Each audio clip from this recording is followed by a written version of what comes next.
ओम नमः शिवाय। विंध्येश्वर सहिता शिव महापुराण अध्याय 16।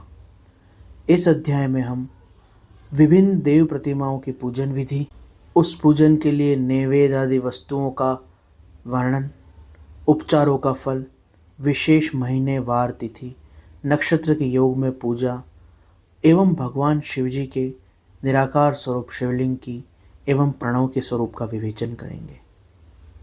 ऋषियों ने कहा, साधु शिरोमणि, अब आप भगवान शिव की प्रतिमा के पूजन का विधान बताइए, जिससे समस्त अभिष्ट वस्तुओं की प्राप्ति होती है। सूत जी बोले, महर्षि, तुम लोगों ने बहुत श्रेष्ठ बात पूछी, बहुत उत्तम बात पूछी है।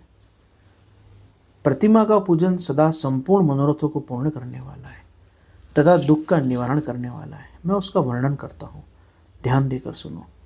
पृथ्वी, पत्थर, मूर्ति, धातु आदि की बनी हुई देव प्रतिमाओं की पूजा अभिष्टदायक मानी गई है। निश्चय ही इसमें सभी स्त्री पुरुषों का अधिकार है।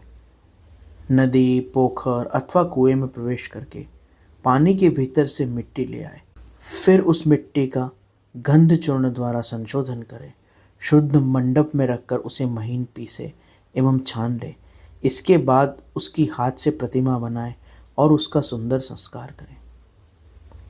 घर में पूजन के लिए एक कुड़व के बराबर एवं बाहर स्थापित शिवलिंग के लिए एक सेर भर नैवेद्य तैयार करना चाहिए।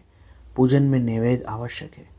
देवताओं द्वारा स्थापित शिवलिंग के लिए 3 सेर एवं स्वयंभू शिवलिंग के लिए 5 सेर के बराबर नैवेद्य बनाना चाहिए। ऐसा करने से पूजा की पूरी प्राप्ति होती है एवं सहस्त्र पूजा करने से उस पूजक को सत्यलोक प्राप्त होता है। किन्हीं भी देवी देवताओं का अभिषेक करने से आत्मशुद्धि होती है। चंदन, इत्र, गंध आदि लगाने से पुण्य प्राप्त होते हैं। नैवेद्य लगाने से, भोज्य वस्तु का भोग लगाने से आयु बढ़ती है एवं तृप्ति प्राप्त होती है। देवताओं की पूजा में धूप का निवेदन करने से धन प्राप्त होता है। दीपक का निवेदन करने से एवं दीपदान करने से ज्ञान प्राप्त होता है। तांबुल अथवा पान अर्पण करने से मनोवांछित भोग की उपलब्धि होती है। इसलिए विभिन्न उपचारों पूर्वक देवता की पूजा करनी चाहिए। सबसे अधिक महत्वपूर्ण जप एवं ध्यान है। देवता की पूजा के अनंतर संपूर्ण अभिष्ट फल को देने वाले हैं। इसलिए अपनी मनोवांछित वस्तु की इच्छा रखने वाले को और मोक्ष की इच्छा रखने वाले को पूजा पूर्ण होने पर सदा ही जप एवं ध्यान नमस्कार करना चाहिए। अब देव पूजा से प्राप्त होने वाले विशेष फलों को सुनो। तुम लोग श्रद्धापूर्वक सुनो। विघ्नराज गणेश जी की पूजा से उत्तम अभिष्ट वस्तुएं प्राप्त होती हैं। शुक्रवार, श्रावण और भाद्रपद मास में शुक्ल पक्ष की चतुर्थी और पौष मास में शतभिता नक्षत्र आने पर विधिपूर्वक गणेश जी की पूजा करनी चाहिए। 100 या सहस्त्र दिन में 100 या सहस्त्र बार पूजा करें। देवता और अग्नि में श्रद्धा रखकर यह किया जाने वाला पूजन हवन मनुष्यों को पुत्र, कलत्र और अभिष्ट वस्तु प्रदान करता है, समस्त पापों का शमन करता है, दुष्कर्मों का विनाश करता है। विभिन्न वार में की गई शिव पूजा आत्मशुद्धि प्रदान करने वाली है। वेदों में पूजा शब्द का अर्थ इस प्रकार बताया है, पूर्जायते अनेन एति पूजा। अतः पूजा शब्द की व्युत्पत्ति पुह अर्थात फल की इच्छा पूर्ण करने से संबंधित है। अर्थात जिस कर्म से मनोवांछित फल की प्राप्ति होती है उसका नाम पूजा है। मनोवांछित वस्तुएं और ज्ञान, यही 2 अभिष्ट वस्तुएं हैं। जिनकी कामना होती है उन्हें उनकी इच्छित वस्तु प्राप्त होती है, और जो निष्काम भाव से पूजन करते हैं उन्हें परमार्थ और परमात्मा का ज्ञान होता है। ये दोनों ही पूजा शब्द के अर्थ हैं। इनकी योजना करने से ही पूजा शब्द की सार्थकता है। प्रतिदिन एक पक्ष, एक मास और 1 वर्ष तक लगातार पूजन करने से जिस इच्छा के लिए कर्म किया जाए, पूजन किया जाए, उनकी प्राप्ति होती है और पापों का क्रमशः क्षय होता है। प्रत्येक मास की कृष्ण पक्ष की चतुर्थी तिथि गणपति पूजा के द्वारा पापों का क्षय करने वाली है और एक पक्ष तक उत्तम मनोवांछित पदार्थ देने वाली है।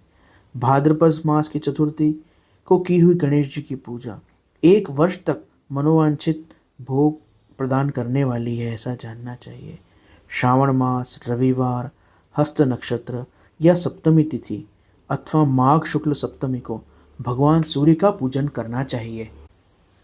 ज्येष्ठ मास, भाद्रपद मास, बुधवार, श्रवण नक्षत्र और द्वादशी तिथि को किया गया भगवान विष्णु का पूजन अभिष्ट संपत्ति देने वाला माना गया है। भगवान शिव की पूजा मनुष्य को भोग मोक्ष देने वाली है, ऐसा जानना चाहिए। कार्तिक मास में प्रत्येक वार और तिथि को महादेव जी की पूजा का विशेष महत्व है।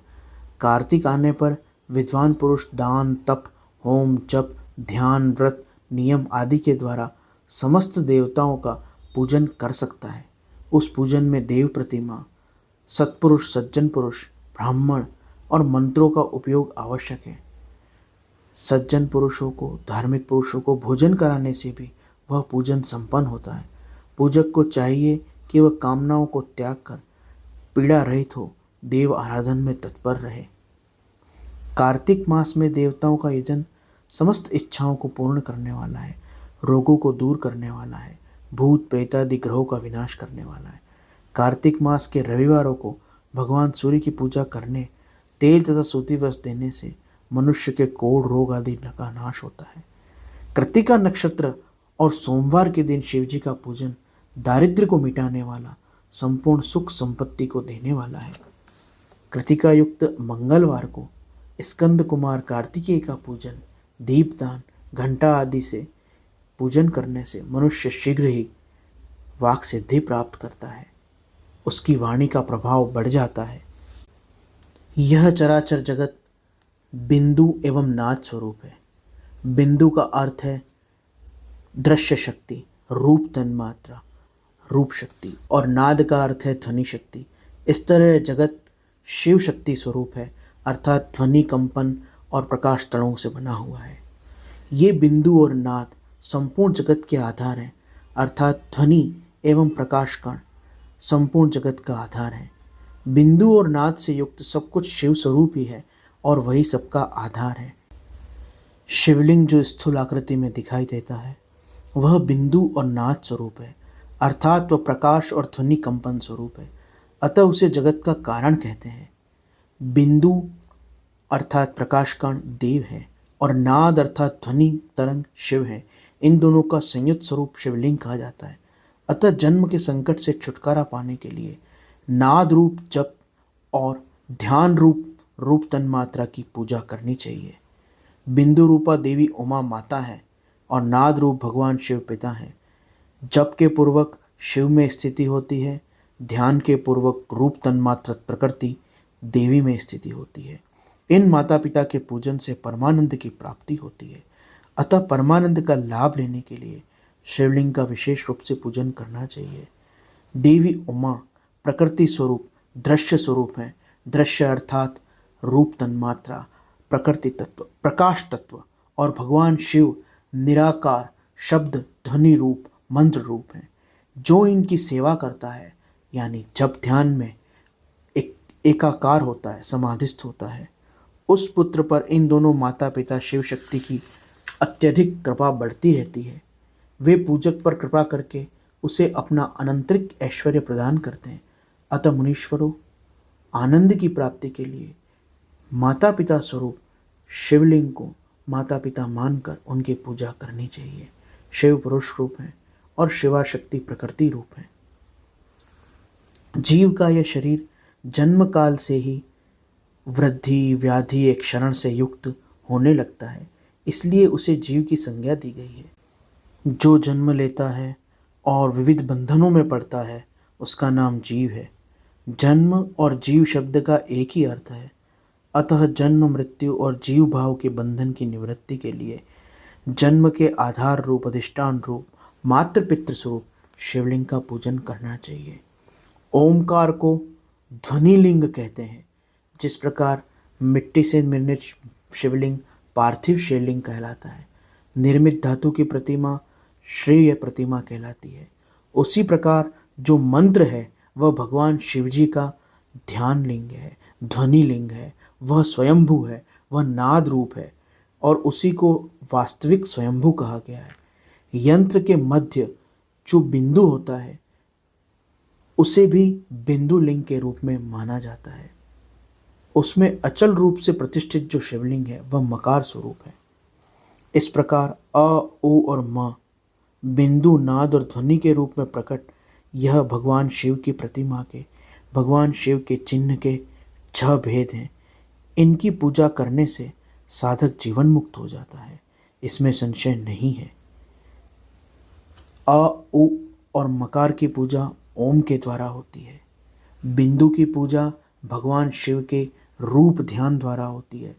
नाद की पूजा जप एवं प्लुत मात्रा में जप करने से होती है। इस प्रकार इन साधनों का अभ्यास करने से, जो कि जप, ध्यान, समाधि आदि अभ्यास हैं, साधक जीवन मुक्त हो जाता है। इस प्रकार शिव महापुराण विंध्येश्वर संहिता अध्याय 16 संपूर्ण हुआ। शेष अगले अंक में। ओम नमः शिवाय।